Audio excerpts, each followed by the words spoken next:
Hello guys, welcome back to our channel. Guess what, आज आपण काय करणार आहोत तर आज आपला जो अँटी निओप्लास्टिक एजंट आहे तो टॉपिक कम्प्लिटली कव्हर करणार आहोत. म्हणजे आजच्या ह्या व्हिडिओमध्ये आपल्याला सगळं काही बघायचं आहे.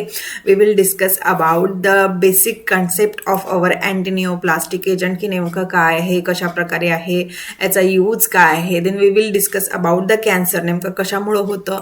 देर आर व्हेरियस फॅक्टर्स आहे, जे फॅक्टर्स आपल्याला डिस्कस करायचे आहे. अँटी निओप्लास्टिक वरती जे ड्रग्स ॲक्ट करतात त्यांच्या रिझल्टवरती इफेक्ट होणारे आणि ऑब्व्हियसली कॅन्सरच्या जो काही कॉजेस आहे त्यावरती अफेक्ट करणारे factors. Then we will discuss about the types. Various असे टाईप्स आहे अँटी निओप्लास्टिक एजंटचे. सो वन बाय वन आपण सगळे ते टाईप्स डिस्कस करणार आहोत. ओव्हरऑल गाईज, हे जे टाईप्स आहे आपल्यासाठी काय इम्पॉर्टंट आहे तर आपण ह्या टाईप्सचे वरती ट्रीटमेंट बघणार आहोत. ऑब्व्हियसली जर ट्रीटमेंट आपल्याला एखाद्या गोष्टीची माहिती करून घ्यायची आहे तर ऑब्व्हियसली त्याचे कॉजेस आणि आपल्याला टाईप्स माहिती असणं गरजेचं आहे. Then after that we will go for a treatment. ठीक आहे, ही जी ट्रीटमेंट आहे ही ट्रीटमेंट आपण अँटी निओप्लास्टिक एजंटच्या थ्रू बघणार आहोत. जे किमोथेरपी आहे ते डिटेलमध्ये डिस्कस करणार आहोत, जो आपल्या सिलेबसचा मोस्ट इम्पॉर्टंट पॉईंट आहे आणि एक्झामिनरचा हा फेवरेट टॉपिक आहे. सी गाईज, आजच्या ह्या व्हिडिओमध्ये कम्प्लीट आपला टॉपिक कव्हर होणार आहे. सगळे ड्रग स्ट्रक्चर, क्लासिफिकेशन, सार सिंथेसिस, सगळं काही आपण डिस्कस करणार आहोत. तो लेक्चर थोडं लेंदी होऊ शकतं, सो बी पेशन्स गाईज. जर तुम्हाला at a time lecture attend करता येत नसाल तर तुम्ही त्याला ब्रेक करून थोड्या वेळाने बघू शकता, बट लेक्चर कम्प्लीट अटेंड करा कारण मोस्ट इम्पॉर्टंट आहे. अगेन यावरती जे काही एजंट्स आहे, क्लासिफिकेशन आहे, लाईक अल्कलायटिंग एजंट्स आहे, प्रत्येक ड्रग, त्याची सिंथेसिस, मेकॅनिझम ऑफ ॲक्शन, सगळं काही आपण बघणार आहोत आणि तेही अगदी इफेक्टिव्ह वेली. ठीक आहे, लाईक सार आहे पर्टिक्युलर ड्रगचा, पर्टिक्युलर कॅटेगरीचा, तो सुद्धा आपण डिस्कस करणार. Then each and every structure आपण डिस्कस करणार आहोत जे या कॅटेगरीमध्ये आपल्या सिलेबसमध्ये आहे. ओके, सो अगेन गाईज, जी सेकंड कॅटेगरी आहे दॅट इज अँटीमेटाबॉलाइट, ती सुद्धा आपण कव्हर करणार आहोत सेम लेक्चरमध्ये. ठीक आहे, सो सगळं काही ज्याला भरपूर असे आय थिंक 10 लेक्चर लागू शकता एका युनिटसाठी, तो आपण एका लेक्चरमध्ये कव्हर करणार आहोत. सो हा जो युनिट आहे थोडा लेंदी होणार आहे, बट ट्रस्ट मी भरपूर इम्पॉर्टंट आहे कारण भरपूर ड्रगचे सिंथेसिस बघायचे आहे, स्ट्रक्चर बघायचे आहे अँड देन हे जे काही स्ट्रक्चर आहे प्रत्येकाचं मेकॅनिझम ऑफ ॲक्शन आणि भरपूर इंटरेस्टिंग गोष्टी आपण डिस्कस करणार आहोत. ओके, अगेन गाईज, हे जे स्ट्रक्चर आहे स्ट्रक्चरल सिमिलॅरिटीवरून आपण जे ड्रग्ज आहोत ते डिस्कस करणार आहोत. लाईक प्रिव्हियस जो आपला पॅटर्न होता तो सगळे काही क्लासिफिकेशन सगळं काही आपण ह्याच्या या व्हिडिओमध्ये कव्हर करणार आहोत.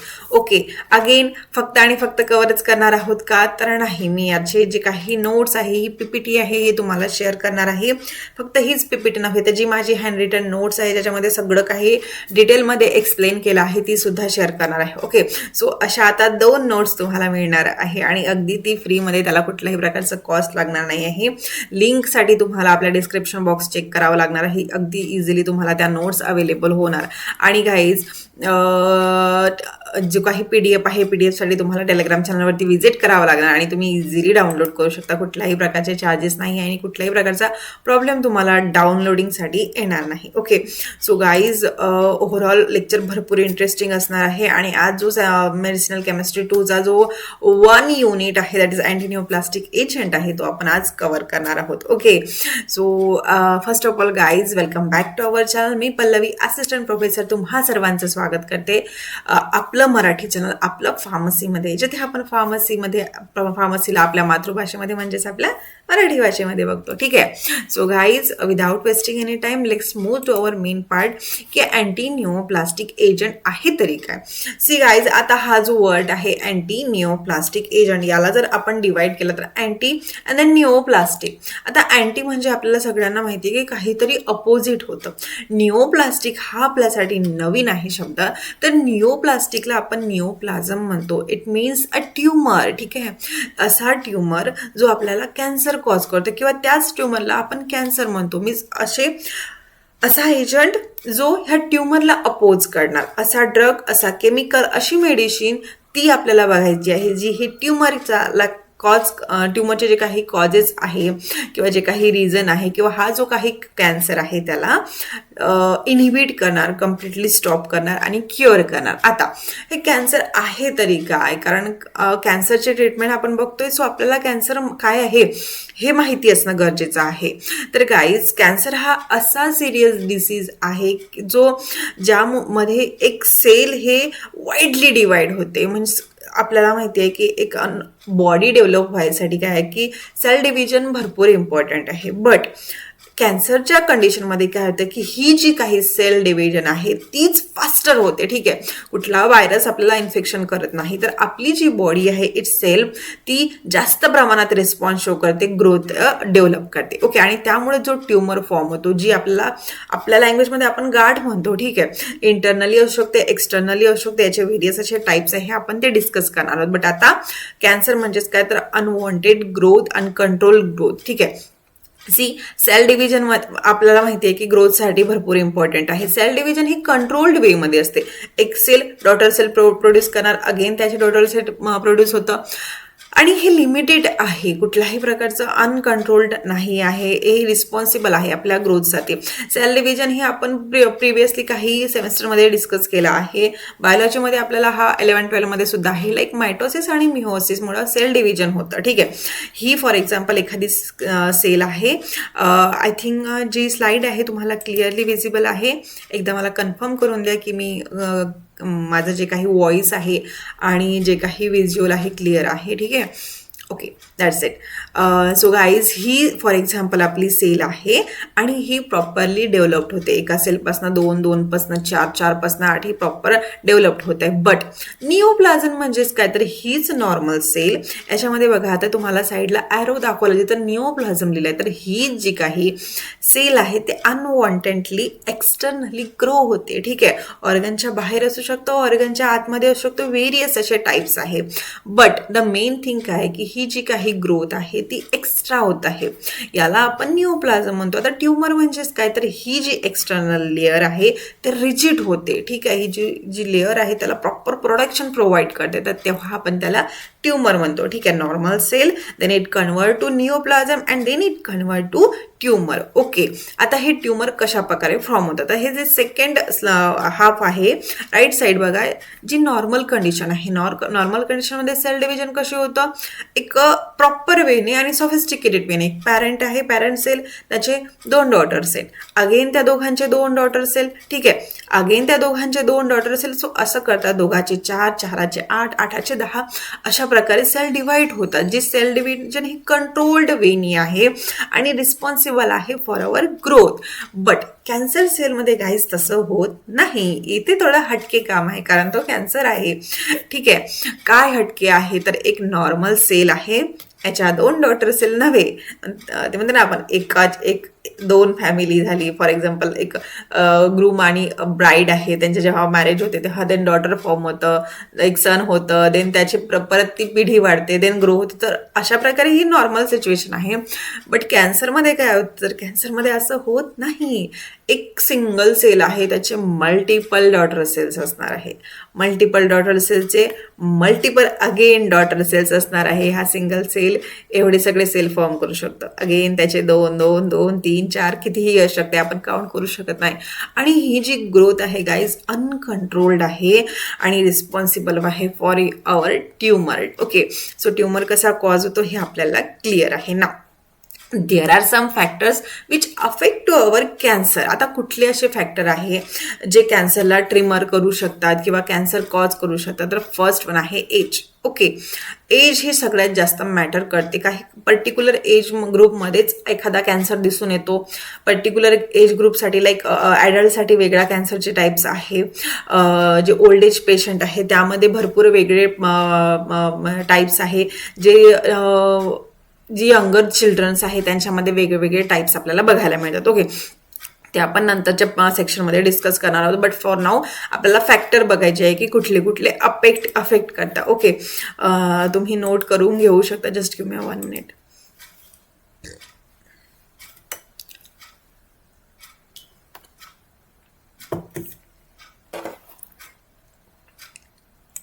Okay, sorry for the distraction guys. I am here back again. So age हा फर्स्ट फॅक्टर आहे. देन सेकंड फॅक्टर आहे अल्कोहोल. आता तुम्ही असे व्यक्ती बघितले आहे की ज्यांचं हे अल्कोहोल कन्झम्पशन डेलीचं आहे. डेली म्हणजे असं की डायरेक्ट सकाळी उठल्याबरोबर ते टी कॉफी न घेता डायरेक्टली ते अल्कोहोल घेतात. सो मग अशांना जास्त चान्सेस आहे कॅन्सर होण्याचे. Then cancer causing substances like various असे डाईज आहे, रेडिएशन आहे ज्याच्यामुळं कॅन्सर होऊ शकतो. देन क्रोनिक इन्फ्लामेशन, भरपूर वर्षापासून जर एखाद्या ठिकाणी इन्फ्लामेशन होत आहे, एखादा पार्ट भरपूर क्रोनिक म्हणजे काय तर त्याला भरपूर इयर्स झाले, भरपूर असा लॉंग टाईम झाला, त्याला आपण क्रोनिक कंडिशन म्हणतो. आणि अशा वेळेस जर ही इन्फ्लामेशन जर इन्फ्लामेशन काय आहे मला सांगा, ऑटो इम्युन रिस्पॉन्स आहे. मीन्स नॉर्मली बॉडी आपली छान आपल्याला इन्फ्लामेशन प्रोड्यूस करते जर एक्सटर्नली आपल्या बॉडीमध्ये फॉरेन इन्फेक्शन झालं. ठीक आहे, फॉर एक्झाम्पल इथे बॉडीमध्ये एखादी पिन गेली, काटा घेऊया आपण म्हणजे छान करणार. आता एखादा काटा बघा, लहानपणी ऐकलं असणार तुम्ही की काटा वगैरे लागतो ना शेतामध्ये जरा, तो फॉर एक्झाम्पल एखादा काटा लागला आहे आणि तो ठीक आहे जेव्हा फर्स्ट टाइम लागतो तेव्हा बॉडी आपली ही इन्फ्लामेशन प्रोड्यूस करते, रेडनेस देते, तिथं स्वेलिंग देते, भरपूर पेन क्रिएट होतं. बट तो निघाला देन इट्स ओके. बट हा जर काटा कंटिन्युअसली हातामध्ये राहणार तर आपली बॉडी कंटिन्युअसली इन्फ्लामेशन प्रोड्यूस करणार. आणि ही इन्फ्लामेशन ऑटोइम्युन आहे, जी काही सिस्टीम आहे आपली डिफेन्स सिस्टीम ती प्रोड्यूस करते. आणि ही कंटिन्युअस असली, क्रोनिक असली, भरपूर वर्षानुसार असा तो काटा निघालाच नाही तर it leads to our cancer. Okay, again diet, तुम्ही काय खाता त्यावर तर डिसाईड करते की तुम्ही कशी आहे, तुमची बॉडी कशी आहे, तुमची हेल्थ कशी आहे. ओके, तुम्ही जर कंटिन्युअसली जंक फूड, डाईज आणि हे जे काही ड्रिंक्स आहे आता मार्केटमध्ये अवेलेबल आहे, ज्याला आपण फ्रेश ज्यूस म्हणतो, ते ॲक्च्युअलमध्ये फ्रेश ज्यूस नसते, ते सगळ्यात खराब ज्यूस असते, सगळ्यात खराब फ्रूट्सपासून प्रेझेंट असते. काहीतरी असे ज्यूस आहे ज्याच्यामध्ये फ्रूट्स म्हणतात पण फ्रूट्स नसतंच, केमिकल्स असतं. सो अशा हे जे ज्यूस आहे प्लस जंक फूड आहे responsible for the causes of cancer. Then hormones आहे, हार्मोन्स इम्बॅलन्समुळे सुद्धा कॅन्सर होऊ शकतं. ठीक आहे. देन इम्युनो सप्रेशन, जर एखाद्या व्यक्तीची जे इम्युन सिस्टीम सप्रेस झाली आहे then it is also responsible for cancer. Then infectious agent, like जसं मी आता म्हटलं होतं काट्याचा एक्झाम्पल दिलं, तर हा इन्फेक्शियस एजंट आहे जो विच लीड्स टू पस. ठीक आहे, सो मग अशामुळे होऊ शकतो. देन ओबेसिटी, वेट जर एक्सेस आहे then it leads to cancer. आता प्रत्येकच ओबेस व्यक्तीला कॅन्सर होतो का, तर नाही. बट हा तिथे तुम्ही तुमची जे काही हेल्दी लाईफस्टाईल आहे ती मॅटर करते. देन रेडिएशन, आता एखादा व्यक्ती जो कंटिन्युअसली रेडिएशनच्या कॉन्टॅक्टमध्ये आहे, त्याचं वर्क लाईक एक्सरे मशीनच्या कॉन्टॅक्टमध्ये आहे, तर त्याला चान्सेस असते जास्त की कॅन्सर व्हायचं. कारण कॅन्सर काय करतं, ही जी रेडिएशन आहे ही रेडिएशनमुळे काय होतं, जी सेल आहे ते ट्रिगर होते आणि ट्रिगर झाल्यामुळं अनकंट्रोल्ड ग्रोथ होते. And we all of you know की अनकंट्रोल ग्रोथ म्हणजे काय, तर कॅन्सर. ठीक आहे. देन सनलाईट, आता सनलाईट तुम्ही म्हणणार सनलाईट तर आपल्या सगळ्यांना मोस्ट इम्पॉर्टंट आहे. बट हा सनलाईटमध्ये जी UV रेज आहे ती जर जास्त प्रमाणात जर ॲब्सॉर्ब झाली बॉडीमध्ये then it leads to uncontrol growth of our cell. Then tobacco is injurious to our health. टोबॅकोमुळे काय होतं की जे माउथ कॅन्सर होण्याचा चान्सेस आहे. Okay, so these are some factor which is responsible for the growth of tumour and cancer. Okay, so factor clear आहे guys. Then it's time for the types of cancer. ठीक आहे, see lots of types आहे कॅन्सरचे. But basically जर broad कॅटेगरीमध्ये जर आपण बघितलं तर याचे 2 क्लास आहे, लाईक एक बिनाईंग आहे अँड सेकंड वन आहे मॅनिग्नंट. आता दोघांमध्ये काय फरक आहे, तर बिनाईंग म्हणजे काय, तर एनी लोकल पार्ट ऑफ बॉडीमध्ये जर तुमचं कॅन्सर सेल ग्रोथ झाली असणार. ठीक आहे, फॉर एक्झाम्पल इथे आता जसं काटाचं एक्झाम्पल घेऊया, त्याला सेम आपण कंटिन्यू करू की हा इथे काटा लागला आहे आणि इथे अनवॉन्टेड ग्रोथ होत आहे सेलची. ठीक आहे, मग ह्याच पर्टिक्युलर एरियामध्ये किंवा ह्याच पर्टिक्युलर लोकेशनमध्ये जर एखादी ट्युमर फॉर्म होत असणार आणि जी ऑल ओव्हर बॉडीमध्ये स्प्रेड होत नाही. इथेच ग्रोथ होणार, इथेच ती वाढणार आणि इथेच ती कॅन्सर प्रोड्यूस करणार. ही झाली बिनाईन. आता मॅलिग्नंट म्हणजेच काय, तर cancer which spread to other part of body. इथे इन्फेक्शन झालं, बट हा मॅलिग्नंट टाईपचा आहे. सो इथे हे जे इन्फेक्शन आहे ऑल ओव्हर हँडमध्ये जाणार, देन बॉडीला इन्फेक्शन करणार, तिथे ग्रोथ होणार. इन्फेक्शन नाही म्हणू शकत, सॉरी, रॉंग वर्ड यूज केला. देन अदर बॉडीला ट्रिगर्ड करणार टू ग्रो फास्टर. ठीक आहे, अदर जे सेल्स आहेत ते फास्टर ग्रो होणार, दुसऱ्या ऑर्गनला अफेक्ट करणार, एकापासून दुसरा, दुसऱ्यापासून तिसरा ऑर्गन असे अफेक्ट होणार. ठीक आहे, सो हा डेंजरस आहे. एका पार्टमध्ये जर कॅन्सर झाला तर ऑल ओव्हर बॉडीमध्ये कॅन्सर होतो. आणि बिनाईनमध्ये काय, तर एका पार्टमध्ये झाला, इथं ट्युमर आली, त्याला कट करू शकतो आपण ऑपरेशननी, घरी नाही, ऑपरेशन करून कट करून त्याला रिमूव्ह केली जाते आणि ती सेफर आहे, अदर ऑर्गनमध्ये स्प्रेड होत नाही. बट हा मॅलिग्नंटमध्ये आता तुम्ही सांगा, ऑल ओव्हर बॉडीमध्ये जर ती स्प्रेड होत आणि तुम्ही कुठला कुठला पार्ट कट करणार आणि कुठे कुठे इम्प्लांटेशन करणार, राईट. सो मग हा खूप सिरियस आहे आणि बिनाईन थोडा कमी सिरियस आहे, बट कॅन्सरच आहे, बट त्याला आपण सर्जरीने ट्रीट करू शकतो. हे बेसिकली ब्रॉड क्लासिफिकेशन आहे. ओके, सो ही झाली फर्स्ट कॅटेगरी, ज्यामध्ये कॅन्सरला आपण त्याची जी काही ग्रोथ आहे त्या ग्रोथवरून त्याला क्लासिफाय झालं. ठीक आहे, सेकंड वेनी जी काही कॅन्सरचं लोकेशन आहे बॉडी पार्ट्समध्ये, त्या लोकेशनवरून क्लासिफाय केले जातात, त्याचे टाईप्स बघितले जाते. तर देर are various types of cancer which is depending on the location. ठीक आहे, सी 200+ टाईप्स आहे कॅन्सरचे, जे वेगवेगळ्या बॉडी पार्ट्समध्ये ऑकर होतात. त्याचे वेगळे वेगळे असे लोकेशन्स आहे, बट काही असे लोकेशन आहे जे कॉमनली आहे आणि कॉमनली बघितलं जातं. ठीक आहे, सो पर्टिक्युलर त्याच लोकेशनचे जे कॅन्सर आहे तेच आपण इथे डिस्कस करणार आहोत, कारण सगळे म्हटलं तर 200पेक्षा जास्त टाईप्स आहे कॅन्सरचे. ठीक आहे, आणि आता नवीन नवीन काहीतरी त्यामध्ये डेव्हलप्ड होत आहे. जसं आता आपण डेव्हलप्ड होते तसे कॅन्सरचे सेलसुद्धा डेव्हलप्ड होत आहे. ठीक आहे, सो बेसिकली 4 आपण टाईप्स बघणार आहोत जे कॉमन लोकेशन आहे. ओके, फर्स्ट आहे गाईज सार्कोमा. सार्कोमामध्ये सार्सिनोमा, सॉरी, एक प्रोनाऊन्सिएशन रॉंग झालं, सार्सिनोमा. याच्यामध्ये काय आहे, तर हा एक मॅलिग्नन्सी डेव्हलप्ड होणारा एक कॅन्सर आहे, जो इपिथेलियल सेल्स, इपिथेलियल टिश्यूमध्ये होते. ठीक आहे, आणि याचे एक्झाम्पल कुठले आहेत, तर breast cancer, prostate cancer, lung cancer and colorectal cancer. आता इपिथेलियल सेल आपल्याला सगळ्यांना माहिती आहे, जी सेलमध्ये मोस्ट इम्पॉर्टंट रोल प्ले करते. तर ही जी काही लेअर आहे इपिथेलियल सेल, इपिथेलियल टिश्यू, तर यामध्ये जनरली हा सार्सिनोमा हा जो काही कॅन्सर आहे दिसतो. आता इथे तुम्हाला दिसत असणार, ही बघा, ही फर्स्ट स्टेज आहे ज्यामध्ये कॅन्सर हा डेव्हलप झाला आहे. ठीक आहे, जो देन ही जी काही सेकंड वन आहे बेसल सेल सार्सिनोमा, ज्याच्यामध्ये ही जी काही डिपर ग्रोथ होत आहे, जी सेल आहे ती अनवॉन्टेडली ग्रो होत आहे. अँड देन लास्टला बघा हेलॅनोमा, ज्याच्यामध्ये काय झालं की कम्प्लिटली ही जी काही सेल आहे त्याची भरपूर अशी ग्रोथ झालेली आहे. एक सिंगल सेलपासनं भरपूर अशी ग्रोथ झाली आहे आणि हार्डर झाली आहे. बाहेरनं जर आपल्याला बघितलं तर ही फार अशी मोठी ट्युमर आपल्याला दिसणार नाही, बट इनर ती भरपूर अशी मोठी झाली असणार. ठीक आहे, ही जर आपली बिनाईंड असणार तर याला आपण कट करून इझिली काढू शकतो, बट हा मॅलिग्नंट टाईप असणार तर करू शकत नाही आणि तो डेंजर आहे. त्याला भरपूर अशी क्युअर करण्यासाठी भरपूर अशी ट्रीटमेंट आपल्याला घ्यावं लागणार. ओके, सो हा झाला फर्स्ट, दॅट इज सार्किनोमा. ठीक आहे, सेकंड वन आहे सार्कोमा. आता सार्कोमा म्हणजे काय, तर हा जो काही कॅन्सरचा टाईप आहे हा एक रेअर टाईप आहे, जो स्पेशली मेझोक्रॅमल ओरिजिनमध्ये होतो. मीन्स जे काही मेझोक्रॅमल सेल्स आहे त्यांच्यामध्ये like connective tissue, bone, cartilages, muscle, fat, vascular tissue, याच्यामध्ये हा सार्कोमा आपल्याला ऑब्झर्व होतो. सार्कोमामध्ये बघा, आता ही बोन आहे, कार्टिलेजेस आहे. आता बोनच्या वरती बघा आपल्याला एकच सार्कोमा आहे, त्याचे व्हेरियस असे टाईप्स आहे. लाईक आता एक बघा, एक बोनच्या आतमध्ये आहे, एक बोनवरती आहे आणि एक बघा एक डिपरमध्ये डीप होत आहे कॅन्सरचा जो काही ट्युमर आहे तो. ठीक आहे, सो मग हा एक सिंगल जो कॅन्सरचा टाईप आहे तो वाईडली असा डिवाइड डिवाइड झाला आहे, म्हणूनच म्हणतात ना की 200 पेक्षा जास्त याचे क्लास आहे. आपल्याला फक्त बेसिक कॅटेगरी माहिती असणं गरजेचं आहे. Okay, then guys third one जी कॅटेगरी आहे ती आहे ल्युकोमा, ज्याला आपण ब्लड कॅन्सर म्हणतो. ठीक आहे, ल्युकोमा कुठे आपल्याला ऑब्झर्व होतो, तर ऑब्व्हियसली जे ब्लड मधले सेल्स आहे ते अनवॉन्टेडली ग्रो होतात. ठीक आहे, हा जो आहे बोन मॅरोमध्ये युजली स्टार्ट होतो अँड देन हा ब्लड सेल्समध्ये ट्रान्समिट होतो.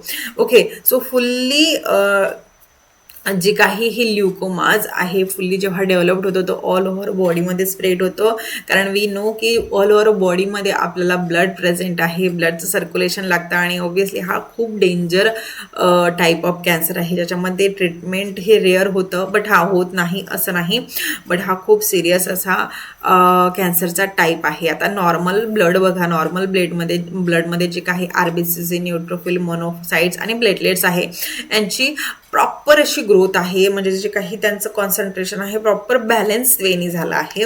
बट जी काही ल्युकोमिया आहे याच्यामध्ये हे जे ल्युकोमा सेल आहे ते फॉर्म होतात, मीन्स काय, अनवॉन्टेड ग्रो जे आहे सेलची ती ग्रोथ फास्टर होते. ठीक आहे, so this is the basic difference between the normal blood and leukaemia. ठीक आहे, ल्युकोमा इन्फेक्शन झालेलं जे ब्लड असते ते अशा प्रकारे आपल्याला व्हिज्युअलाइज्ड होतं. ओके, सो आय होप तुम्हाला हा डिफरन्स क्लिअर असणार. ठीक आहे, सो गाईज ही थर्ड कॅटेगरी आहे. After that we have fourth category, that is the lymphomas. आता लिम्फोमासमध्ये नेमकं काय आहे, तर lymphomas is cancer that affect the lymphatic system. आपल्याला माहिती आहे की लिम्फॅटिक सिस्टीम ही ऑल ओव्हर बॉडीमध्ये स्प्रेड झाली आहे. लाईक जसं ब्लड ऑल ओव्हर बॉडीसाठी इम्पॉर्टंट आहे, बोन आपल्याला बॉडीसाठी इम्पॉर्टंट आहे, तशी हे सायमल्टेनियसली लिम्फॅथेटिक सिस्टीम वर्क करत असते. आणि लिम्फॅथेटिक सिस्टीममध्ये काय आहे, ऑर्गन्स आहे, ग्लँड्स आहे, tubes like vesicles and clusters of cell called lymph node. Lymph node हा ऑल ओव्हर बॉडीमध्ये प्रेझेंट आहे. ठीक आहे, ही लिम्फॅटिक सिस्टीम तुम्हाला ग्रीनिश आहे ना, ती तुम्हाला दिसत असणार, यामध्ये भरपूर अशा ग्लँड्स वगैरे आहे. सो ह्या जर पार्टमध्ये जर इन्फेक्शन झालं, कॅन्सरची जी ट्यूमर फॉर्म झाली तर त्याला आपण लिम्फोमास म्हणतो. ओके, सो हे बेसिक 4 असे क्लास आहे, 4 असे टाईप्स आहे, हेच आपल्याला बघायचे आहे. Okay, and that's it. And then we will discuss about the treatment. आता हे कॅन्सरचे ग्रोथ तर झाली आहे, मग याला आपण ट्रीटमेंट कशा प्रकारे करणार, कारण ट्रीटमेंटच आपल्याला बघायचे आहे. तर गाईज याचे 3 टाईपने आपण ट्रीटमेंट करू शकतो. फर्स्ट आहे रेडिओथेरपी, ज्यामध्ये आपण जी काही कॅन्सरचे ट्यूमर आहे याला रेडिएशन पास करणार अँड देन त्याला बर्नआउट करणार. आणि ही जी आहे, जर आपला कॅन्सरचं जे काही ग्रोथ आहे एका पर्टिक्युलर लोकेशनमध्ये असणार, पर्टिक्युलर ऑर्गनवरती जर लिमिटेड असणार, देन आपण रेडिएशन घेऊ शकतो. ठीक आहे, देन सेकंड वन आहे सर्जरी. लाईक बिनाइंड होतं त्याला आपण कट करणार, ट्यूमर बाहेर करणार and that's it's okay, but surgery आपण पर्टिक्युलर याच्यासाठीच घेऊ शकतो, पर्टिक्युलर कॅन्सरच्या टाईपसाठीच घेऊ शकतो. And third and most important जो आपला कम्प्लिटली युनिट कव्हर करतो तो आहे किमोथेरपी. म्हणजेच असे काही केमिकल्स मेडिसिन यूज करून आपण जी कॅन्सर आहे त्याला ट्रीट करू शकतो. ओके, सो त्याला आपण अँटीनिओप्लास्टिक एजंट म्हणतो. आता तुम्हाला क्लिअर असणार की अँटीनिओप्लास्टिक एजंट काय एवढा महत्त्व आहे, का तो एक्झाममध्ये एवढा वाईडली विचारला जातो, कारण वेरियस कॅन्सरचे जो काही रेंज आहे आता भरपूर वाढतो आहे. आणि अशी एखादी गोष्ट जी नाऊअडेज भरपूर वाईडली मार्केटमध्ये यूज केली जाते, असा मेडिसिन जो भरपूर इफेक्टिव्ह आहे लिव्हिंग ऑर्गॅनिझमसाठी, ह्युमन बीइंगसाठी, तो जो काही पर्टिक्युलर सब्जेक्ट आहे, टॉपिक आहे, तो आपल्याला इम्पॉर्टंट ठरणार आहे आणि ऑब्व्हियसली एक्झाममध्ये सुद्धा तो इम्पॉर्टंट आहे. सो म्हणून हा जो काही अँटीनिओप्लास्टिक एजंट आहे, दॅट इज अवर किमोथेरपी आहे, ही आपल्याला मोस्ट इम्पॉर्टंट आहे. आता तुम्हाला क्लिअर असणार. ठीक आहे, so guys it's a specialised drug it is use for the treatment of cancer. Firstly 1940 मध्ये ही जी टर्म आहे that is the antineoplastic agent ही यूज केली होती. हा जो नेमका एजंट आहे, केमिकल्स आहे, हा काय करतो, it destroy the cells but have some side effect. याचे भरपूर असे साईड इफेक्ट्स आहे guys, like nausea, hair loss. आता तुम्ही किमोथेरपीवाले पेशंट बघितले असणार, तर किमोथेरपीमध्ये हेअर लॉस ही कॉमन प्रॉब्लेम आहे, राईट. त्यांचे हेअर जाताना तुम्ही तुम्ही बघितलं अक्षरशः म्हणजे हातामध्ये असे केस येतात, तितके बेकार साईड इफेक्ट आहे याचे. आणि म्हणूनच मग जे कॅन्सरवाले जे पेशंट असतात ते कम्प्लिटली त्यांचे हेअर काढून ठेवण्याचाच निर्णय घेतात, कारण ते अनबिअरेबल असतं. Then mouth ulcer and lowering of blood cells. Okay, so there are various side effects आहे. हे बेसिकली काही असे साईड इफेक्ट्स आहेत जे बघायला मिळतात. ठीक आहे. अँटीनिओप्लास्टिक एजंट आता हे वर्क कसं करतं? आपल्याला माहिती आहे की जे कॅन्सरस सेल आहे अनवॉन्टेडली ग्रो होत आहे. ठीक आहे. एक सिंगल सेल आहे, ते मल्टिपल सेल ग्रो करत आहे आणि त्याच्यापासून अगेन मल्टिपल ग्रोथ आहे. ही जी सेल डिव्हिजन आहे वाईडली होते. ठीक आहे. And there is a formation of our tumour. Now whatever antineoplastic agent तर हा काय करतो, ही जी सेल डिव्हिजन आहे त्याला स्टॉप करतो, त्याला इनिबिट करतो. ठीक आहे. आपल्याला पाहिजेच काय, अनवॉन्टेड ग्रोथ होत आहे, आपलीच सेल आपलीच बॉडी पण अनवॉन्टेडली ग्रो होत आहे. सो मग त्याला स्टॉप करायचं आहे. ओके, सो अँटीनिओप्लास्टिक एजंट अशा प्रकारे वर्क करतात. ही एक बेसिक मेकॅनिझम ऑफ ॲक्शन आहे गाईज. आता आपल्याला प्रत्येक क्लासिफिकेशन बघायचं आहे, देन प्रत्येक कॅटेगरीचे mechanism of action, are synthesis and सगळं कव्हर करायचं आहे. सो बी पेशन्स. क्लासिफिकेशन हा इथनं स्टार्ट होणार आहे आणि इथनं आपले जे मेन ड्रग आहे, सिंथेसिस आहे, सार आहे, मेकॅनिझम ऑफ ॲक्शन आहे, सगळं काही आपण कव्हर करणार आहोत. ओके, सो बी पेशन्स. जर तुम्हाला भरपूर असं लोड झाला असणार तर तुम्ही इथे ब्रेक घेऊ शकता अँड देन सेकंड लेक्चर तुम्ही स्टार्ट करू शकता. बट मी इथे कंटिन्यू करणार आणि तुम्ही नंतर जॉईन होऊ शकता. ओके, सो गाईज अँटीनिओप्लास्टिक एजंट याला आपण अँटी कॅन्सर एजंट म्हणतो. तर याची टोटल 5 कॅटेगरी आहे, तुम्ही स्क्रीनवरती बघू शकता. फर्स्ट वन आहे अल्कलायटिंग एजंट, सेकंड वन आहे अँटी मेटाबॉलाइट्स, थर्ड वन आहे अँटीबायोटिक, फोर्थ वन आहे प्लांट प्रोडक्ट आणि फिफ्थ वन आहे मिसलेनियस. सगळ्यात जास्त फुटेज घेणारा हा जो हे जे एजंट आहे ते आहे अल्कलायटिंग एजंट. यावरती भरपूर ड्रग आहे आणि भरपूर असं काही याच्यावरती एक्झामिनेशनमध्ये विचारलं असतं. ओके, सो पटकन आपण हे क्लासिफिकेशन स्टार्ट करूया. But before this give me a little bit minute, I will come back.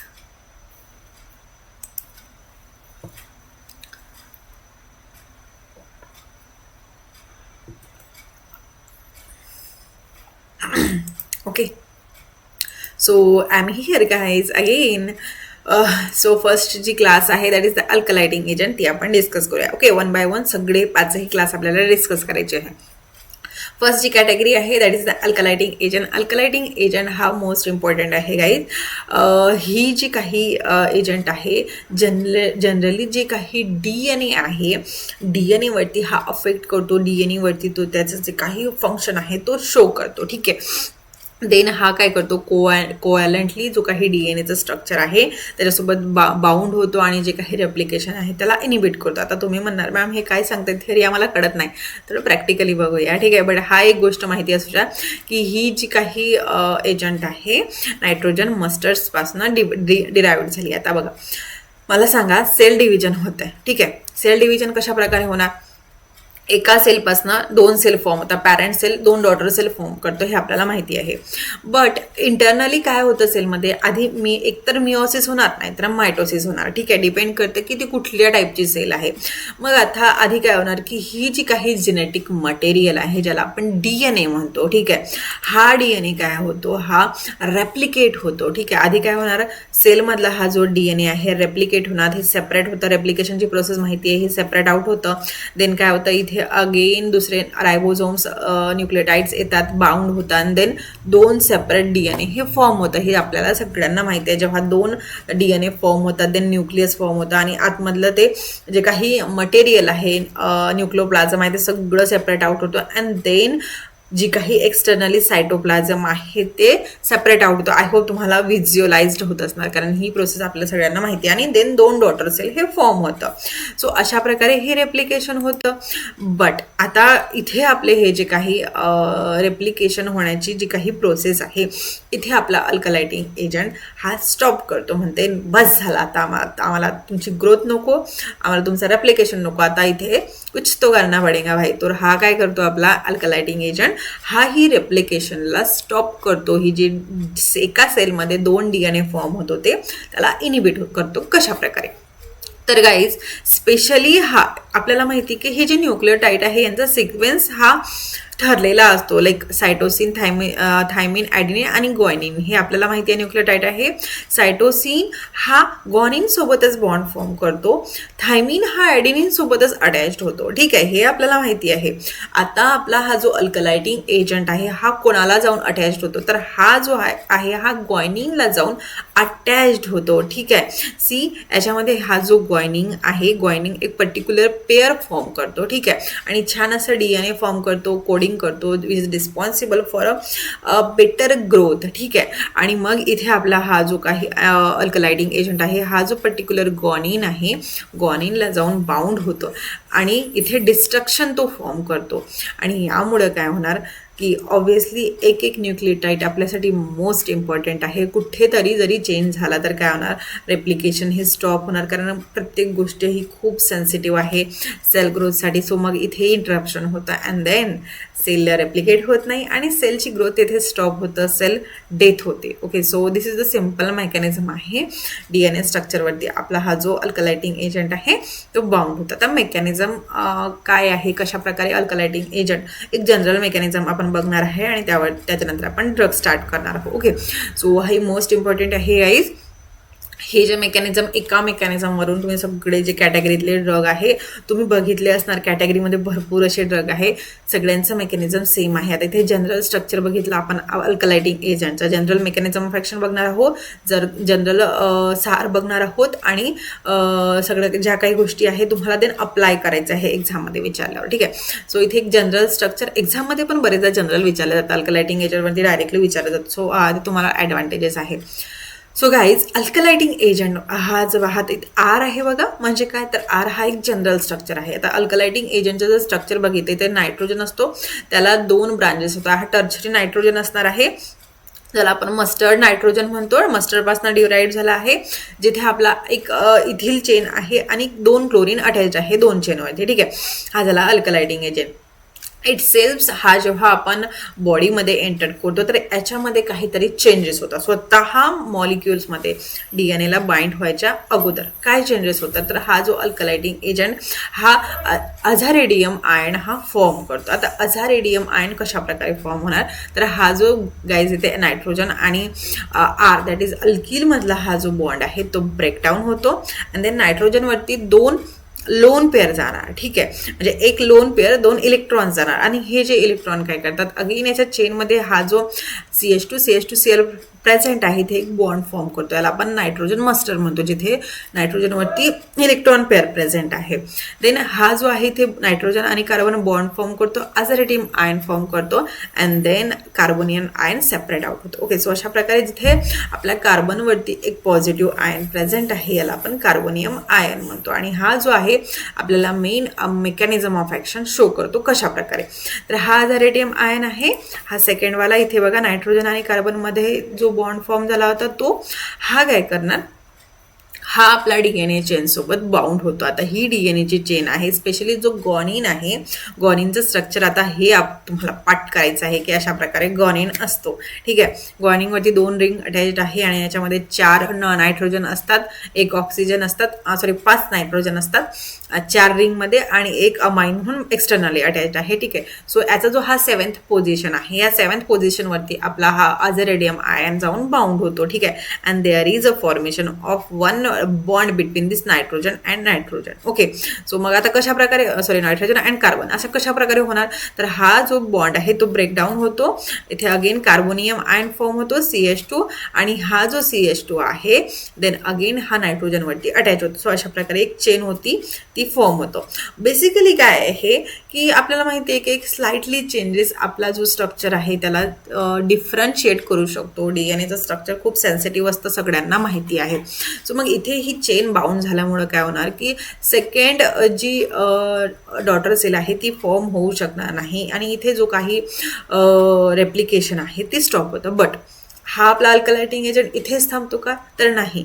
हा म्हणतो की तुम्ही आमच्या बॉडीला कम्प्लिटली डिस्ट्रॉय केला, हे इथे कसं सोडणार? तर हा म्हणतो एका हाताने मी याला मारणार, दुसऱ्या हाताने मी दुसऱ्या ग्वानिनला मारणार. सो एक ब्रांच याची एका ग्वानिनवरती अटॅच होतो आणि सेकंड जो ग्वानिन असणार आहे DNA मध्ये त्याला जाऊन अटॅच होतो. ठीक आहे. सो अगेन आता हा क्लोरीन अटॅच आहे.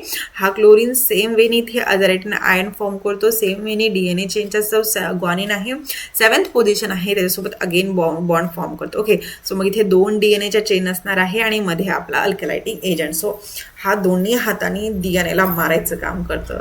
सो अशा प्रकारे हा जो काही अल्कलायटिंग एजंट आहे हे सगळे अशाच प्रकारे म्हणजे दोन्ही हाताने फाईट करायला आता रेडी झाले. आता बस मारना ही है, लाईक दॅट. ओके. सो या प्रकारे तो मेकॅनिझम ऑफ ॲक्शन शो करतो. आय होप क्लिअर असणार. देन सार हा मोस्ट इम्पॉर्टंट आहे. जनरल सार विचारला जातो अल्कलायटिंग एजंटचा. आता सारमध्ये आपल्याला काय इम्पॉर्टंट असतं? तुम्ही कुठल्याही स्ट्रक्चरचा सार अगदी इझिली लिहू शकता. फक्त आपल्याला एक ट्रिक माहिती असणं गरजेचं आहे की कशा प्रकारे आपण सार लिहायचं आहे. तर सार लिहिताना आपल्याला जनरल स्ट्रक्चर माहिती असणं गरजेचं आहे. एक कुठलाही स्ट्रक्चर जर घ्यायचं त्याला नॉमेनक्लेचर घ्यायचं आणि प्रत्येक जो काही आपण नंबरिंग केला आहे त्या नंबरिंगवरती जर आपण सबस्टिट्यूशन केलं तर ॲक्टिव्हिटी इन्क्रीज होणार का? सर सबस्टिट्यूशन नाही केलं तर ॲक्टिव्हिटी डिक्रीज होणार का? ऑब्व्हियसली हे जे काही बेसिक स्ट्रक्चर आहे याच्यामध्ये आपल्याला चेंजेस नको. Most of the time changes केले तर ॲक्टिव्हिटी डिक्रीज होते. बट काही पर्टिक्युलर असे थिंग असतात की पर्टिक्युलर तेच पॉईंट आठवण ठेवायचे आपल्याला की जिथे आपण चेंजेस केले तर ॲक्टिव्हिटी इन्क्रीज होते. बाकी ऑल ओव्हर कुठेही सबस्टिट्यूशन केलं तर ॲक्टिव्हिटी डिक्रीज होते. हे झालं जनरल. आता अँटीनिओप्लास्टिक एजंटचं जनरल स्ट्रक्चर बघा. इथे बिस beta hello alkyl amine means आता इथे एक अल्किल ग्रुप आहे, नायट्रोजन आहे जो टर्शरी आहे, त्याच्यामध्ये एक अल्किल ग्रुप अटॅच्ड आहे. ठीक आहे. नायट्रोजनवरती अल्किल ग्रुप. देन इथे त्याला 2 चेन अटॅच्ड आहे, CH2CH2Cl CH2CH2CH. जो कार्बन नायट्रोजनच्या जवळ आहे त्याला आपण अल्फा मेन्शन करतो. जो carbon after that alpha present आहे त्याला आपण बीटा मेन्शन करतो. Okay. So this is the general structure of our alkylating agent. आता याचा सार काय करणार तर प्रत्येक हे जो पार्ट आहे या पार्टवरती आपण वन बाय वन सबस्टिट्यूशन करणार and then we will discuss on detail. Okay. So सारमध्ये कसं करणार तर हा जो पार्ट आहे that is the aliphatic nitrogen substitution. ठीक आहे. फर्स्ट वन जो हा नायट्रोजन आहे याला आपण सबस्टिट्यूशन करू शकतो तर याच्यामध्ये ही जी चेन आहे ती ॲलिफॅटिकच असली पाहिजे जी नायट्रोजनवरती सबस्टिट्यूशन झाली आहे. ठीक आहे. ॲलिफॅटिक किंवा ॲरोमॅटिक जर असली तर ती जी काही केमिकल ॲक्टिव्हिटी आहे ओरली जास्त प्रमाणात रेडिली अवेलेबल होतं. ठीक आहे. देन मिथिल ग्रुप हा एक वीक इलेक्ट्रॉन डोनर आहे. So we can substitute methyl group. Okay. Again हा जो नायट्रोजन आहे हा टर्शरी असणं गरजेचं आहे. ह्या नायट्रोजनवरती अगेन काही सबस्टिट्यूशन आपण करू शकत नाही आणि जर सबस्टिट्यूशन केलं तर ॲक्टिव्हिटी डिक्रीज होते.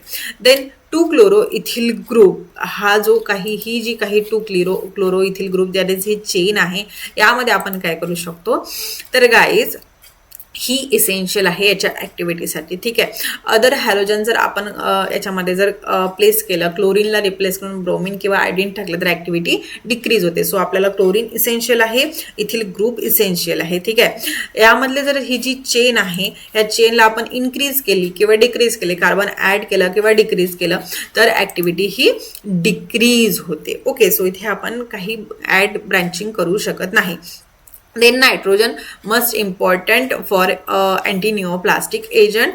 नायट्रोजन जो आहे हा मोस्ट इम्पॉर्टंट आहे. यावरती काही सबस्टिट्यूशन केलं then it's leads to decrease in activity. Okay. So हा बेसिक सार आहे. बस बाकी काहीच नाही लिहायचं आहे, फक्त स्ट्रक्चर आठवण ठेवायचं आहे आणि देन तिथे कुठे कुठे काय सबस्टिट्यूशन केलं तर काय होऊ शकतं तेच आपल्याला लिहायचं आहे. ओव्हरऑल जे आपण बघितलं की सगळ्या ठिकाणी आपण जर कुठे काही सबस्टिट्यूशन केलं तर ॲक्टिव्हिटी डिक्रीज होते. Okay. So first most important drug आहे या कॅटेगरीचा आहे तो आहे मिक्लोरोइथामाइन, दॅट इज आवर मस्टिन.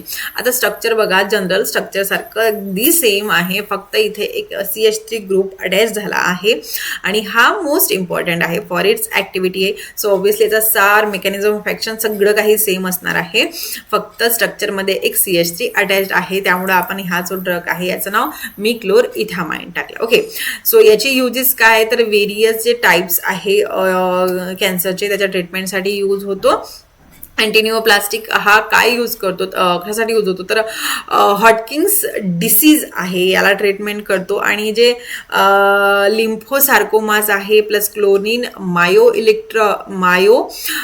इलोसाइट्स आहे आणि लिम्फोसायटिक्स ल्युकोमिया आहे याच्या ट्रीटमेंटसाठी हे जो काही ड्रग आहे तो यूज होतो. ओके, सो अदर जे ड्रग्ज आहे गाईज त्याचं स्ट्रक्चर मी इथे तुम्हाला मेन्शन केलं आहे, तुम्ही स्ट्रक्चर बघू शकता. आता ही नायट्रोजन प्लस हे इथिलीन क्लोरीनची जी चेन आहे ही सेम आहे. ठीक आहे, प्रत्येक याच्यामध्ये ही चेन सेम आहे, फक्त जे काही सबस्टिट्यूशन झालं आहे आर आहे, आर तुम्हाला बघायचं आहे की नेमकं काय आहे. ठीक आहे, so these are the other drugs. I hope तुम्हाला हे स्ट्रक्चर क्लिअर असणार. हे जे स्ट्रक्चर आहे तुम्ही बघू शकता आणि 2-3दा प्रॅक्टिस केली की तुम्ही हे लिहू शकता. जे हे फक्त एक बुसल्फोन आहे त्याचं स्ट्रक्चर थोडं डिफरंट आहे, हे तुम्हाला आठवण ठेवायचं आहे. ठीक आहे, सो अगेन अदर ड्रग कुठला आहे तर हा एक थायोटेपा आहे, बट याचं स्ट्रक्चर अगदी इझी आहे. याच्यामध्ये एक फॉस्फेट ग्रुप आहे आणि दोन हे जे 3 चेन आहे ती अटॅच्ड आहे. ठीक आहे, बाकी मेकॅनिझम ऑफ ॲक्शन युजेस हे सगळ्यांचे सेम असणार आहे. ओके गाईज, सो मग ही झाली आपली first category, that is the alkylating agent. Okay, जी क्लासिफिकेशन आपण डिस्कस केली होती त्यामधली first category. Okay, second one आहे अँटी मेटाबॉलाइट्स. हे गाईज, हे जे अँटी मेटाबॉलाइट्स ड्रग आहे यांचं सुद्धा मेकॅनिझम ऑफ ॲक्शन सेम आहे as that of अल्कलाइटिंग agent, but lightly difference आहे. ठीक आहे, अँटी मेटाबॉलाइट्स काय करतात तर अँटी मेटाबॉलाइट्स सुद्धा DNA रेप्लिकेशनला इनिबिट करतं, फक्त यांची जी काही किल करण्याची पद्धत आहे ती थोडी वेगळी आहे. ओके, सो हे काय करतात तर स्पेसिफिकली प्युरिन आणि पॅरामिडिनवरती अटॅक करतात. कशा प्रकारे करतात ते आपण पटकन बघूया. फर्स्ट ऑफ ऑल गाईज, हे जे अँटी मेटाबॉलाइट्स आहे यांचे 3 फर्दर क्लासिफिकेशन आहे, प्युरिन ॲनालॉग, पॅरामिडिन ॲनालॉग आणि फॉलिक ॲसिड ॲनालॉग. आता हे जे प्युरिन आणि पॅरामिडिन वर्ड आहे हा वर्ड तुम्ही ऐकला असणार, कारण DNA सिंथेसिसमध्ये जे काही ॲडेनिन, ग्वायनिन, सायटोसिन, युरॅसिल आणि थायमिन हे काय आहे तर नथिंग बट अवर प्युरिन आणि पॅरामिड्स आहे. प्युरिन म्हणजेच काय तर ॲडेनिन आणि ग्वायनिन आणि पॅरामिडिन म्हणजेच काय तर सायटोसिन आणि युरॅसिल, थायमिन हे 3 आपले पॅरामिडिन आहेत. सो मग आता हे जे काही आपले अँटी मेटाबॉलाइट्स ड्रग आहे हे काय करणार, यांचं स्ट्रक्चर हे आपलं सेम असणार ॲज दॅट ऑफ प्युरिन आणि पॅरामिडिन. ओके, आता पहिला कॅटेगरी आहे प्युरिन ॲनालॉग, म्हणजेच काय तर प्युरिनच्या सारखे असणारे आपले chemical substance, means DNA chain आहे. DNA चेनमध्ये फॉर एक्झाम्पल ही DNA चेन आहे, यामध्ये एका प्युरिनचं आणि पॅरामिडिनचं जे काही लोकेशन आहे ते फिक्स असणार आहे. सो मग ह्या लोकेशनमध्ये ह्या ज्या पर्टिक्युलर त्याची साईड आहे याच्यामध्ये आपले जे प्युरिन ॲनालॉग आहे म्हणजेच काय तर प्युरिन सारखे दिसणारे सबस्टन्स आहे ते याला रिप्लेस करणार. ठीक आहे, आणि इथे जाऊन बसणार. मग मेन तर प्युरिन आपला इथे नाही आहे आणि आहे तर काय तर फेक म्हणजे त्याची कॉपी. सो मग काय होतं की DNA जी रेप्लिकेशन आहे तिथे इंटरप्शन होतं आणि जे काही रेप्लिकेशनची प्रोसेस आहे ते इनिबिट होते आणि कुठल्याही प्रकारचा सेल ग्रोथ होत नाही, सेल ग्रोथ इथे स्टॉपते. ओके, सो आय होप तुम्हाला ही जी काही मेकॅनिझम आहे ती क्लिअर असणार. सो अशा प्रकारे हे सेम पॅरामिडिन सुद्धा सेम लाईक सायटोसिन, युरॅसिल किंवा थायमिन जे काही असणार तर त्याला हे आपले पॅरामिडिन ॲनालॉग रिप्लेस करतात. ओके, प्युरिन ॲनालॉग म्हणजेच काय तर purine analogue are the anti metabolites that mimic the structure of metabolic purine. Okay, mimic म्हणजेच काय तर त्याची कॉपी, मीन्स त्याला सेम कॉपी करतो बट तो नसतो. ठीक आहे, आपल्याला काय पाहिजे, आपल्याला फक्त DNA रेप्लिकेशन थांबलं पाहिजे, मग आपण त्याची मायमिक कॉपी सर्च करतो. ओके, यामध्ये आपला first and most important drug आहे guys 6-mercaptopurine. See this is the structure of our 6-mercaptopurine. आता त्याचं स्ट्रक्चर जर तुम्ही बघितलं ना तर सेम आपले प्युरिन ॲनालॉग त्याच्यासारखे सारखेच आहे बघा, 2 रिंग आहे, एक रिंग बघा याच्या फर्स्ट आणि थर्ड पोझिशनमध्ये नायट्रोजन आहे, आणि जी 5 मेंबर रिंग आहे त्याच्यामध्ये 2 नायट्रोजन आहे, एक आहे 7th आणि 9th पोझिशनमध्ये, आणि एक NH2 अटॅच्ड आहे. सो मग इथे बघा, इथे सुद्धा ही जी रिंग आहे सेम आहे, फक्त काय आहे तर इथे एक SH ग्रुप अटॅच झाला आहे. ओके, कुठे तर जे 6 मेंबर रिंग आहे तिथे, बाकी सगळं स्ट्रक्चर सेम आहे. स्ट्रक्चरला वारंवार रिव्हिजन करा, कुठेतरी याला को रिलेट करा प्युरिनच्या किंवा अदर ड्रगच्या स्ट्रक्चर सोबत, तुम्हाला इझिली स्ट्रक्चर लिहिता येईल. ओके, सो ही जी 6 मर्कॅप्टोप्युरिन आहे याचं आता मेकॅनिझम ऑफ ॲक्शन काय येतं. ठीक आहे, सी गाईज, जेव्हा आपली सेल रेप्लिकेट होते तेव्हा ही एक नॅचरल प्रोसेस आहे ॲडेनिन आणि ग्वायनिन सिंथेसिस व्हायसाठी. ॲडेनिन आणि ग्वायनिन कशा प्रकारे सिंथेसाइज्ड होतं तर त्यासाठी आपल्याला एक सायकल लागते. ठीक आहे, सो आता ही सायकल बघूया. आधी ही सगळ्यात बेसला दिसतंय तुम्हाला, दॅट इज आयोनेसिन ॲसिड. हे काय करतं, कन्वर्ट होतो ॲडेनिलिक ॲसिड अँड झॅन्थॅलिक ॲसिडमध्ये. ठीक आहे, ॲडेनिलिक ॲसिड कशामध्ये कन्वर्ट होतं तर ॲडेनिनमध्ये, आणि झॅन्थॅलिक ॲसिड कशामध्ये कन्वर्ट होतं आणि ग्वायनिनमध्ये. ठीक आहे, ही एक नॅचरल प्रोसेस आहे जी आपल्या बॉडीमध्ये कंडक्ट होते. ठीक आहे, आय थिंक नाव क्लिअर. ठीक आहे, सगळी स्लाईड माझ्यामुळं धबली आहे, but he slide me available करून देईल तुम्हाला. ॲडेनिलिक ॲसिड कशामध्ये कन्वर्ट होतं ॲडेनमध्ये, आणि झॅन्थॅलिक ॲसिड काय फॉर्म करतो तो ग्वानिन फॉर्म करतो. बट हे जे आपले जे काही 6 मर्कॅप्टोप्युरिन आहे तर ते याला इनिबिट करतात. तर हे डायरेक्टली इनिबिट करत नाही, it is a type of prodrug. Prodrug म्हणजे काय तर एखादा ड्रग जेव्हा मेटाबलाइज्ड होता किंवा अनदर फॉर्ममध्ये कन्वर्ट होता तो तेव्हा ॲक्टिव्ह होतो. सो मग ॲज सच आपला 6 मर्कॅप्टोप्युरिन इथे इनिबिशन करत नाही. हा जो 6 मर्कॅप्टोप्युरिन आहे कन्वर्ट होतो 6 मर्कॅप्टोप्युरिन मोनोफॉस्फेटमध्ये. ठीक आहे, आणि याला कन्वर्ट होण्यासाठी हा जो हायपोक्झॅन्थिन ग्वानिल फॉस्फोरायबोझिल ट्रान्सफरेज हा एक एन्झाईम आहे. हा एन्झाईम याला याच्यामध्ये कन्वर्ट करतो, अँड देन हा जो 6 मर्कॅप्टोप्युरिन मोनोफॉस्फेट आहे हा ही जी प्रोसेस आहे त्याला इनिबिट करतो. म्हणजेच काय तर आपला आतापर्यंत जी कॅटेगरी बघितली आपण त्यामधला हा एकुलता एक असा ड्रग आहे जो प्रो ड्रग आहे आणि जो मेटाबलाइज झाल्यानंतर DNA सिंथेसिसला इनिबिट करतो. ओके, सो मग याचे येण्याचे चान्सेस जास्त आहे का तर हा आपला प्रो ड्रग आहे. हा तुम्हाला GPAT एक्झामिनेशनसाठी सुद्धा इम्पॉर्टंट आहे, कारण असे जे ट्रिकी आणि लाईटली चेंजेस असणारे ड्रग आपल्याला एक्झाममध्ये विचारले जातात. ओके, सो याची सिंथेसिस आपल्यासाठी मोस्ट इम्पॉर्टंट राहणार आहे गाईज. सगळं काही आपल्याला इम्पॉर्टंट आहे या कॅटेगरीचं, सो सगळं काही आपण डिस्कस करणार आहोत. याची जी काही सिंथेसिस आहे यासाठी आपल्याला अगदी सिम्पल आहे, सिंगल स्टेप सिंथेसिस आहे, तुम्ही इझिली लर्न आउट करू शकता. यासाठी आपल्याला 2 केमिकल लागणार आहे, दॅट इज द हायफोझॅक्टिन अँड फॉस्फोरायपेज पेंटॅसल्फेट. आता हायपोझॅन्थिनचं स्ट्रक्चर बघा, रिंग सेम आहे, एक 5 मेंबर रिंग आणि त्याला 6 मेंबर रिंग अटॅच्ड आहे. इथे बघा फक्त एक OH आहे, आणि याची जेव्हा ह्या कंपाऊंड सोबत रिॲक्शन होते इन प्रेझेन्स ऑफ टेट्रॅलिन, आणि जे काही टेम्परेचर आहे ते 200 डिग्री सेल्सिअस लागणार आहे. हे जे काही इंटरमिडिएट्स असतात, जे टेम्परेचर असतात हे आपल्याला इम्पॉर्टंट आहे. आणि बघ एक सिम्पल असं चेंज झाला आहे, ऑक्सिजनला रिप्लेस केला आहे सल्फरनी, and that's it, we are getting our 6 mercaptopurine. Okay, अगदी सिम्पल आहे, कुठल्याही प्रकारचं आपल्याला पाठांतर करायचं नाही आहे. रिंग सेम आहे, सगळं सेम आहे, फक्त ऑक्सिजनला रिप्लेस केला आहे सल्फरनी. ओके, फक्त हा हे जो कंपाऊंड आहे दॅट इज अ फॉस्फोरायपेज पेंटासल्फेट हे आठवण ठेवायचं आहे, टेट्रासायक्लिन अँड टेम्परेचर आठवण ठेवायचं. Okay, so this is the अगदी सिम्पल आहे. युजेस आपल्याला सगळ्यांना माहिती आहे की ऑब्व्हियसली कॅन्सरच्या ट्रीटमेंटला, कॅन्सरच्या ग्रोथला इनिबिट करण्यासाठी हे ड्रग यूज करत आहे. मेकॅनिझम ऑफ ॲक्शन क्लिअर आहे. देन सार जनरल सार आपण अँटीमेटाबॉलाइटचा विचारला आहे, याचा विचारला तर तुम्ही लिहू शकता की इथे कुठल्याही प्रकारचं सबस्टिट्यूशन अलाउड नाही आहे, आणि substitution leads to decrease in activity. So मग इथे तुम्हाला वेगवेगळे पार्ट करून लिहायचं आहे. Then uses, mechanism of action सगळं काही आपण बघितलं आहे. So this is the most important. After that guys, remaining drug ह्या कॅटेगरीचे that is the thioguanine and azathioprine. आता थायोग्वानिनचं स्ट्रक्चर बघा, इथे बघा आता सल्फरच्या तिथे 2 डबल बॉन्ड आले आहे, आणि इथे एक NH2 अमाइन कंपाऊंड हा एक्स्ट्रा अटॅच झाला आहे. बाकी थायोग्वानिनचं स्ट्रक्चर हे 6 मर्कॅप्टोप्युरिन सारखंच आहे. अझाथायोप्युरिनचं स्ट्रक्चर बघा, आता ही जी रिंग आहे ह्या रिंगमध्ये काही डिफरन्स आहे. काय डिफरन्स आहे बघा, एक सल्फर इथे ॲड झाला आहे, आणि इथे अनादर ring that is a 5 member ring heterocyclic ring he attached आहे. ठीक आहे, सो अशा प्रकारे छान असं कोरिलेट करायचं आणि स्ट्रक्चर आठवण ठेवायचा.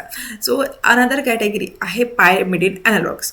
आता मला सांगा पॅरामिडिन ॲनालॉग्स काय करणार, तर ऑब्व्हियसली जे काही पॅरामिडिन्स आहे आपल्या DNA सिंथेसिसमध्ये त्याच्यासारखा हा मायमिक करणार, त्याला कॉपी करणार आणि त्याला रिप्लेस करणार, same as that of purine analogue.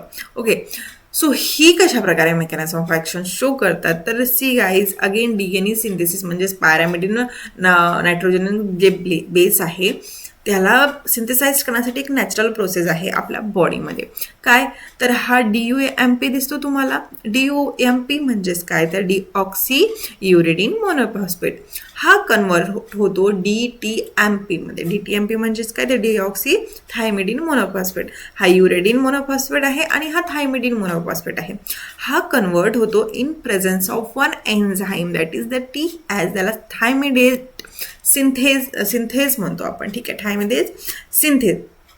So हा जो काही एन्झाईम आहे याला इनिबिट केलं जातं आपला ड्रगनी, दॅट इज द पॅरामिडिन ॲनालॉगनी. आणि ऑब्व्हियसली हा जर एन्झाईम राहणार नाही तर याचं कुठल्याही प्रकारचं कन्व्हर्जन होणार नाही अँड देन ही फर्दरची काही प्रोसेस आहे ती इथेच इनिबिट होतं. ओके, सो अगदी सिम्पल आहे, फक्त कुठे जाऊन कशा प्रकारे अटॅच होतं. आणि एक्झाममध्ये अशी छान जर फ्लो डायग्राम काढली तर तुमचे सगळे मार्क्स तुम्हालाच. ठीक आहे, सो ड्रग्स बघूया. यामध्ये आपले मेन 3 ड्रग आहे. फ्लोरोयुरॅसिल स्ट्रक्चर बघा, सिंगल रिंग आहे आणि याच्यामध्ये 2 नायट्रोजन आहे, 2 ऑक्सिजन आहे आणि एक फ्लोराईड कंपाऊंड आहे. देन सिताराबिन, याचं सुद्धा स्ट्रक्चर बघा, हीच रिंग आहे, फक्त याला एक पिंटोज शुगर अटॅच आहे. अँड फ्लुक्झोयुरेडिन. ओके, सो दोघांचा डिफरन्स काय तर इथं फ्लुक्झोयुरेडिनमध्ये एक हायड्रोजन आहे आणि सिटाराबिनमध्ये एक OH ग्रुप आहे. बाकी सगळं स्ट्रक्चर काही सेम आहे. ओके, सो आपल्याला फार असं डोकं लावायचं नाही आहे, फक्त छोट्या छोट्या गोष्टी आपल्याला डिफरन्स आठवण ठेवायची आहे. So this is the second category. Now third category that is the folic acid analogue. जी आतापर्यंत क्लासिफिकेशन आपण बघितलं त्या क्लासिफिकेशनमधले 2 कॅटेगरी झाले. Okay, alkylating agent, antimetabolites. आता काय बघायचं आहे, third category that is the antimetabolites. ही जी कॅटेगरी आहे ही सुद्धा आपल्यासाठी मोस्ट इम्पॉर्टंट राहणार आहे. डायरेक्टली ही विचारल्या जात नाही, बट त्यांनी जर अँटीनिओप्लास्टिक एजंट्स विचारले तर त्यामध्ये हा विचारल्या जाण्याचे चान्सेस आहे. ओके, सो ही सुद्धा आपल्यासाठी मोस्ट इम्पॉर्टंट कॅटेगरी आहे. तर अँटीमेटाबोलाइट्स हे काय करतात तर टोपो आयसोमरेज एन्झाईम आहे बघा. तर DNA सिंथेसिसमध्ये तुम्ही बघितलं असाल की टोपो आयसोमरेजचा काय रोल आहे, तर जी काही जीन ट्रान्सक्रिप्शन आहे तो कोण करतो तर हा आपला टोपो आयसोमरेज करतो. ठीक आहे, जीन ट्रान्सक्रिप्शन आणि रेप्लिकेशनमध्ये. मग आता आपले हे अँटीबायोटिक्स काय करणार, डायरेक्टली टोपो आयसोमरेजला इनिबिट करणार. ठीक आहे, सो ऑब्व्हियसली तो जर इनिबिट झाला तर सेल जी काही DNA रेप्लिकेशन आहे ती इनिबिट होणार, सेल ग्रोथ होणार नाही. ओव्हरऑल आपल्याला तेच करायचं आहे, सेल ग्रोथला इनिबिट करायचं आहे and that's it. Okay, so guys ह्या कॅटेगरीमधले जे हे ड्रग आहे, काही ड्रग आता स्ट्रक्चर थोडे कॉम्प्लेक्स आहे. आता छोटे छोटे 2 रिंग सिंगल रिंगवाले बघितले. अँटीमेटाबोलाइट्स आहे, अँटीबायोटिक्स आहे. अँटीबायोटिक्सचं स्ट्रक्चर जरा हटकेच असणार आहे कारण ते अँटीबायोटिक्स आहे, कारण नावावरूनच ते भारी ड्रग आहे. सो डॅक्टिनोमायसिन आणि ब्लिओमायसिन आणि हे स्ट्रक्चर आपण करू शकतो का सांगते मी तुम्हाला. आणि मी हे केलं आहे, मी जेव्हा माझ्या B.Pharmacy लाईफमध्ये होते हे स्ट्रक्चर केलं आहे. आणि गाईज मला आता ही स्ट्रक्चर हे माहिती आहे, मी लिहू शकते तुम्हाला न बघता. आता इथे बोर्ड असतं ना तर मी तुम्हाला लिहून दाखवलं असतं. काय करायचं आहे, फक्त प्रॅक्टिस करायची आहे. आणि तिथे बघा आता तुम्हाला बघताना असं खूप छान असं वाटते, मस्त रांगोळी काढल्यासारखी वाटते. बट ही रांगोळी ॲक्च्युअलीमध्ये पेपर काढण्यामध्ये कशी करायची तर डॅक्टिनोमायसिनचं स्ट्रक्चर बघितलं ना, इथनं एक मिरर इमेज आहे बघा. इथनं ह्याला जर आपण मधातनं डिवाईड केलं तर हा जो राईट साईड आहे आणि लेफ्ट साईड आहे दोन्ही पार्ट सेम आहे, कुठं काहीच चुकलं नाही, फक्त ही मिरर इमेज आहे. लाईक दिस, एक असं बुक असतं ना, बुकचं पान असं जर उघडलं तर दोघांचं स्ट्रक्चर सेम आहे, फक्त एक साईड आठवण ठेवायची, दुसरी आपण इझिली करू शकतो. ठीक आहे, डॅक्टिनोमायसिन. ब्लिओमायसिनचं स्ट्रक्चर बघितलं ना तर ब्लिओमायसिनमध्ये सुद्धा तसंच आहे. आता इथनं ब्रेकडाऊन करा आणि थोडं काय चेंजेस आहे ते आठवण ठेवायचं. ब्लिओमायसिनमध्ये ब्लिओमायसिन A2 आणि B2 असे 2 कॅटेगरी आहे आणि इथे एक R दिला आहे बघा. आता तुम्हाला माझ्यामुळं दबलं आहे का, मला चेक करू द्या. येस, माझ्यामुळं स्ट्रक्चर गेलं आहे, बट इथे आता मी एक्सप्लेन केला असता, बट मी तुम्हाला PPT अवेलेबल करून देईल आणि नोट्ससुद्धा देईल. फक्त PPTने होणार नाही, थेरोटिकल नोट्ससुद्धा देणार आहे.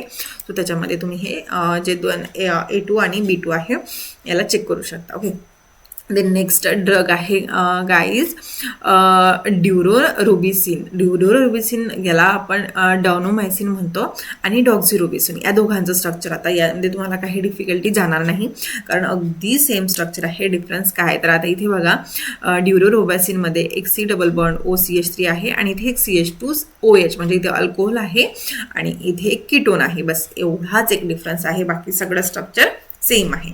आता बाकी सगळं स्ट्रक्चर कसं आठवण ठेवणार तुम्ही, तर छान अशी प्रॅक्टिस करायची आणि प्रॅक्टिस मेक्स मॅन परफेक्ट. तुम्हाला परफेक्ट डायग्राम काढायची आहे तुमच्या एक्झामिनेशनमध्ये. So this is the third category guys, antibiotic agent. Then plant product. Plant product हा नॅचरल वन आहे जे कॅन्सरच्या ट्रीटमेंटसाठी यूज केला जातात. आता तुम्ही विनका बघितला आहे का? विनका हा एक natural that is a plant product आहे. मी सांगू का तुम्हाला विनका काय आहे? तुम्ही ते 5 सदाफुली, हां छान आठवलं. सदाफुली नव्हे बरं का, सदाफुली म्हणजे काय 5 पेटल्स असलेली व्हाईट कलरचं फ्लावर असतं. बट इथे विनका म्हणजे सदाफुली नाही बरं का. जिथे ते पर्पल फ्लावर असतं जे आपण देवाला पूजेला वगैरे जनरली देत नाही, असं रस्त्याने कुठे पण आपल्याला मिळतं, ती आहे आपली विनका. हा विनकाचा यूज कॅन्सरच्या ट्रीटमेंटमध्ये होतं. एक ते 5 पेटलवाली सदाफुलीसारखीच असते, बट सदाफुली नव्हे तर त्याचा कलर एक पर्पल असतो, छोटंसं झाड असते. तर ती आपली विनका अल्कलॉइड आहे जी कॅन्सरच्या ट्रीटमेंटसाठी यूज केली जाते. आता ही जी विनका अल्कलॉइड आहे, विनका अल्कलॉइडमध्ये विन ब्लास्टिंग आणि विन क्रिस्टिंग हे 2 अल्कलॉइड्स असतात. ठीक आहे.